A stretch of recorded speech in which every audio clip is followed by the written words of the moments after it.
Hi, Minogue family. This is Laura Lazarek, and um, I get the pleasure of teaching your children this year honors geometry. I want to just tell you a little bit about myself before we start talking about the class. I am a wife of 30 years, celebrated that this year. Been a mother for 25 of those years, and my two children are Josiah and Caitlin. Josiah graduated from Gonzaga, and Caitlin has graduated from the University of Dallas. Since then, my son has moved to Juneau, Alaska, and here's our family picture. We were able to go see him. And my daughter since has moved to Seattle and going to law school, and we get to go see her there. So get to go to the water to visit my children. I like that.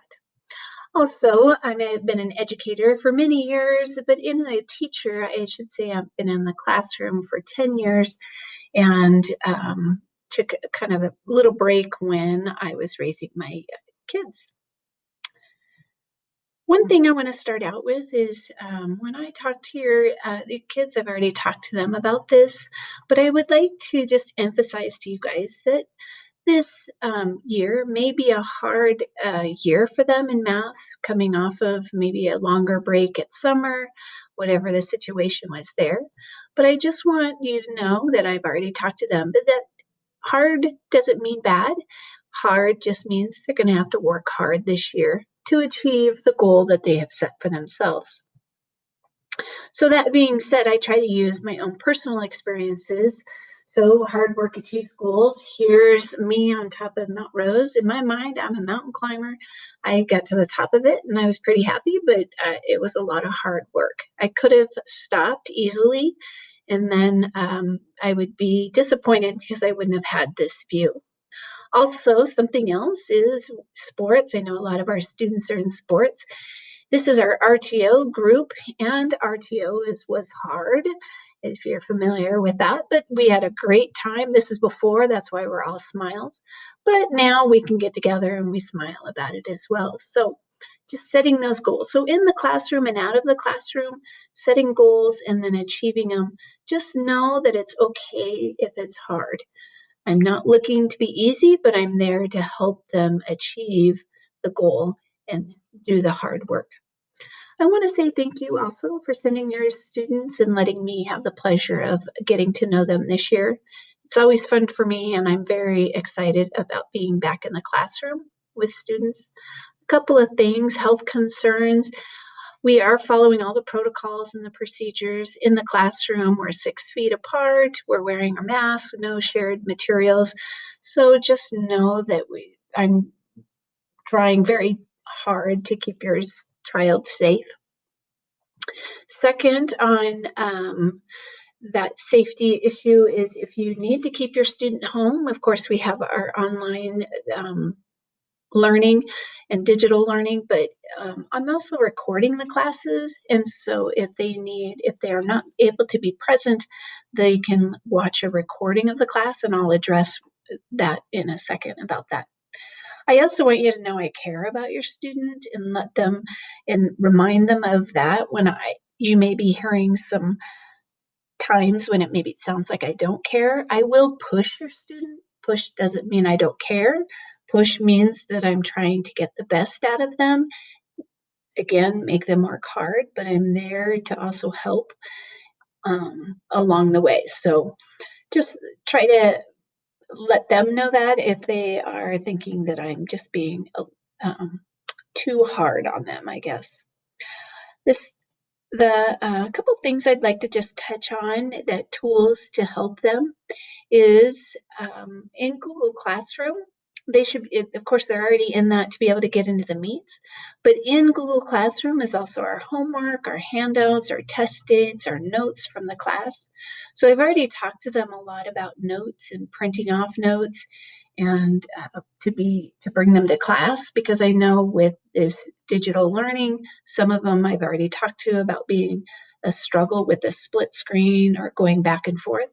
So they can always access the notes before class and be able to write on them just with pencil. It does not have to be in Cami, although that is one avenue of taking notes. This absence I want to address. If they are absent for a class, that means they have missed 70 to 80 minutes of not algebra, but geometry. And that means that they need to make up that work outside of class. So if they've missed it and they weren't in the digital class, this is where they want to go to the Meets on Google Classroom and watch our class video. They'll be able to correct their homework. They'll hear me talk through the homework from the night before and then also the lesson. So, or whatever we did in class too. So this is not something they're used to, so they might need a little prodding on that if they are not able to attend the class. That Meet, like I said, is on Google Classroom, and after watching the Meet, then I'm expecting them to have their homework and their notes for the next class. My backpack is where you're going to find their grades. So Google Classroom is where you'll find notes, and there will be assignments graded in there just because we're going digital. But my backpack will be their cumulative grade, what they're getting overall in the class. So this will include all of our quizzes and tests, homework check, notebook checks. Just a couple things. If it says NHI, that means the student did not turn it in. This was in the syllabus as well, because we get a lot of questions about this. This would be a 0. It means I've graded it, but your student did not turn it in. So it has a 0. He has a 0 or she. Missing means I have not graded it. So missing with a triangle is not your student has it missing, but I have not finished grading it, therefore it's not entered in the grade book. Redo is something I give students if they've done the homework all wrong. I don't not give them credit, I give them credit, but they can get some credit, but they can get full credit if they choose to go back and redo it. They might not get full credit if they didn't complete corrections, they didn't complete the assignment, but this redo is an option if if it's in their notes on my backpack. So if you see a redo in the comments section next to a grade, they have the option to redo that. Late means they lose 2 points on the homework. So I do accept late work for each chapter, and they have to have all homework in for any retakes, but it is a loss of 2 points every time it's late. We just want to keep them on track, on time, staying with the pace of the class. Otherwise, then they fall behind, especially in geometry. Geometry is a language, and if they don't know first day, second day's language, then they're going to be very difficult to get the third, fourth, fifth, sixth week, seventh week. I'm really emphasizing that to the students that we use what we're learning now all year long. So it's really important that they stay with the pace of the class. As we know, our students are always going to need some extra help. So I've tried to tell them, come in before school. If you are physically in school, you can always come in at 7:15 and come to my class instead of their first period class and get help. Of course, minor block is helpful, but it only happens every other week for students that are present on Thursdays. So that wouldn't be our first go-to. Our first go-to would be in the mornings before school. They can also, if it's digital, they can always send me a meet or ask me and I can meet with them at 7:15, but it would just be on a meet digitally. And that's how I was helping students all in the spring with when we were all digital. So again, minor block, you've probably heard about that. This is where they can get help, but again, it only happens every other week when they're present on campus. But you can request, students can request, I will request them. I had minor block today with 3 students. So it is helpful, but it just isn't as often as before school.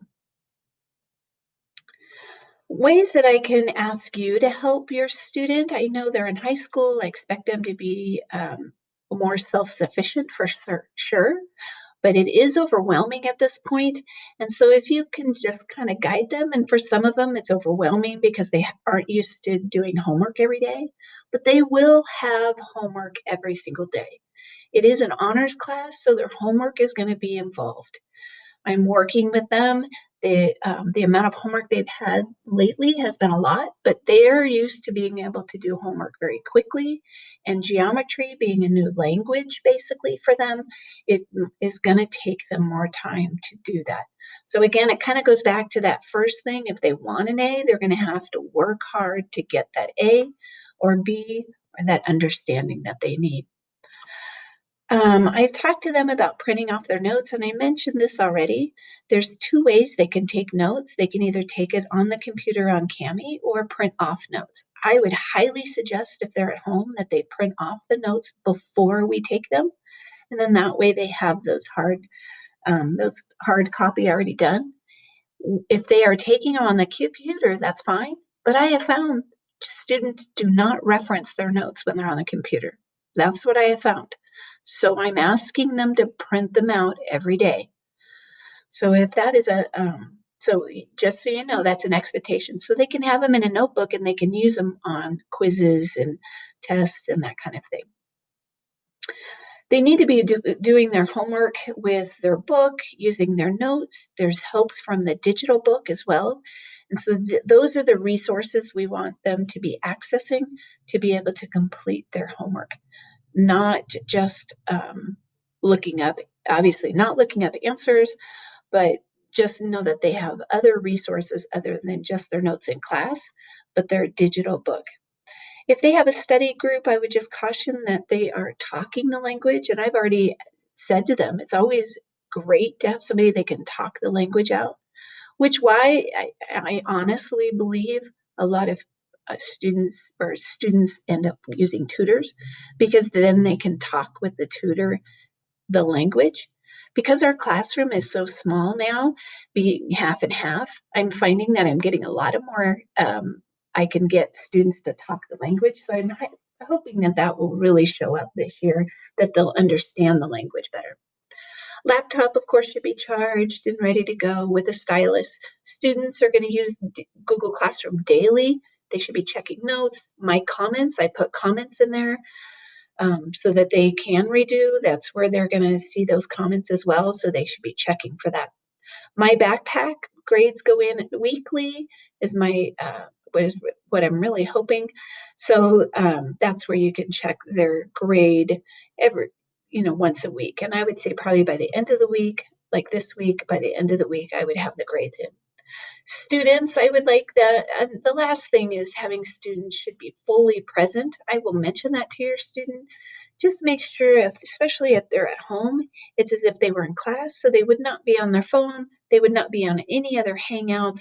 They're not, got the music blaring and those distractions. Just to try to have them fully present while they're learning remotely. Last thing, I would just like to say thank you for sending your students. Thank you for the pleasure of being able to work with them this year as we embark on this kind of new learning. And if you have any questions or concerns, please reach out. I want to see your student be successful this year. I am going to push them, but I'm going to help them along the way. So I'm there. Just they're young, so they might need more encouragement to ask for help and seek out help. And then also just, it's okay, you're going to get this. This last week and a half, I've seen a lot of growth from day one already to now, and they will get there as long as they want to put in the work. So thank you again. And if you have any questions, you can always email me. You should have received multiple emails from mine, so you can just email me back.